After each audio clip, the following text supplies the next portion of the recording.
Voltamos do nosso intervalo comercial e agora eu estou recebendo aqui o nosso jornalista de política, o nosso colunista Rodrigo Finardi, após esse segundo turno das eleições em que o Brasil, Rodrigo, tem um novo presidente e o Estado tem um novo governador. Primeiramente, boa tarde, seja bem-vindo.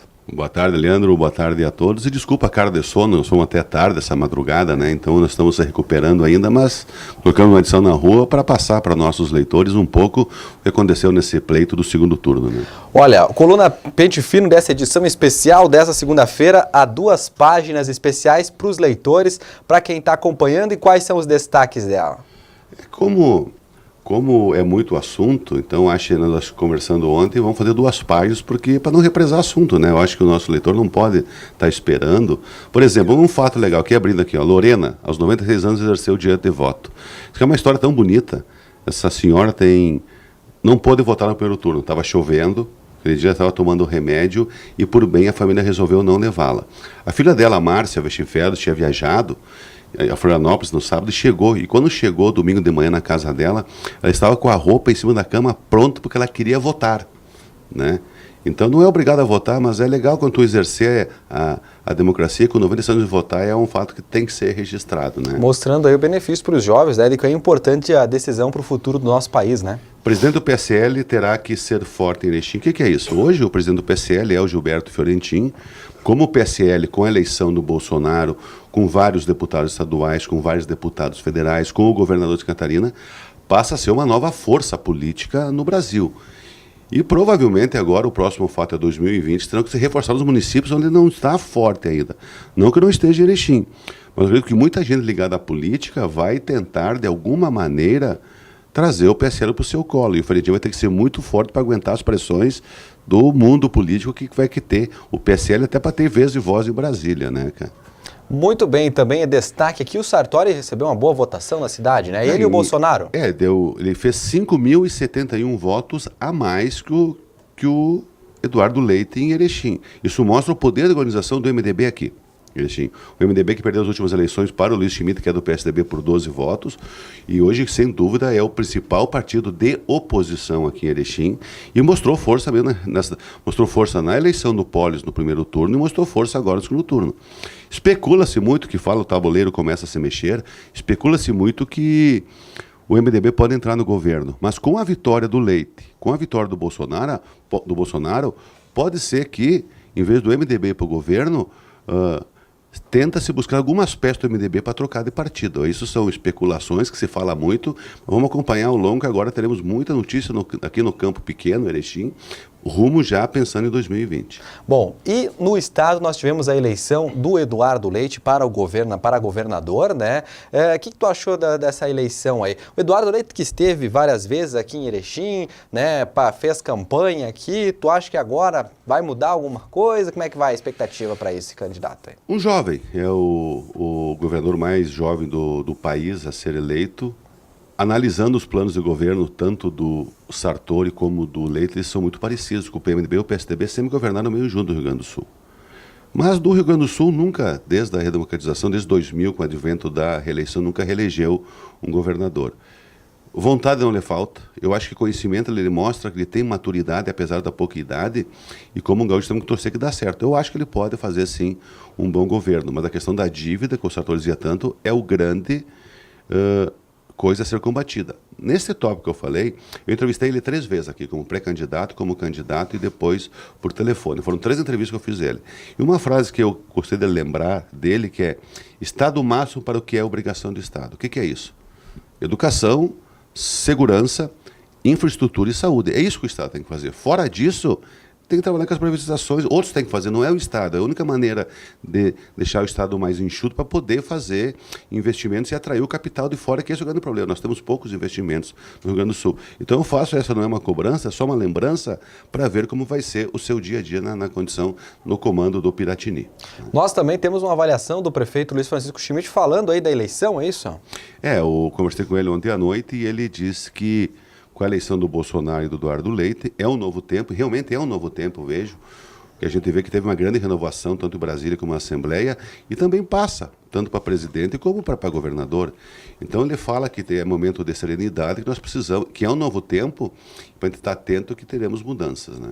Por falar em mudanças, está aqui o possível, já anunciado pelo novo presidente Jair Bolsonaro, o Onyx Lorenzoni, que será chefe da Casa Civil, né, o ministro-chefe da Casa Civil lá do governo Bolsonaro, ao lado do Dr. Alcides Mandela Stuff, da Unimed, né? São amigos há mais de 30 anos. Vários encontros agradáveis em Porto Alegre. De que maneira? O falecido Fábio Koff, ex-presidente do Grêmio, que faleceu esse ano, é muito amigo do Alcides. Eles, seguidamente, em Porto Alegre, como o Alcides passa muito tempo do mês em Porto Alegre, quando iam jantar na casa do Fábio Koff em Porto Alegre, invariavelmente o Onyx estava, porque a mulher do Fábio Koff é prima do Onyx. Então, a gente tem uma relação aí de 3 décadas, e isso pode ser bom para o Rio Grande do Sul. Ele também o Dr. Alcides é diretor do Instituto Unimed RS, ele que faz parte do ramo cooperativo dentro da Alcergues, então pode ser um canal de alguma coisa que seja boa para o Rio Grande do Sul entre o Alcides e o Onyx Lorenzoni. Bom, nós chegando na nossa fala, nós temos aqui a tranquilidade das eleições aqui de Erechim, e você percorreu diversos pontos de votação, né? E um deles você encontrou o juiz e promotor eleitoral lá. Esse foi um acaso, lá no Dom Pedro II, um colégio de 3.300 eleitores, então eles estavam andando e eu estava lá quando eles chegaram. Dei uma foto informal, que às vezes é difícil, né? A função deles exige toda uma postura.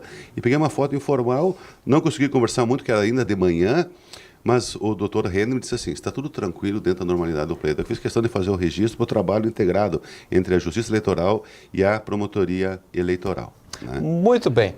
O que mais temos de destaques aí? Acho que a gente não falou do Polis, né, eu acho. O Polis é o seguinte, o PMDB jogava todas as fichas no MDB, caso o MDB ganhasse, o Polis provavelmente assumiria como um deputado federal, porque ele ia usar os eleitos para fazer parte do governo, do secretariado.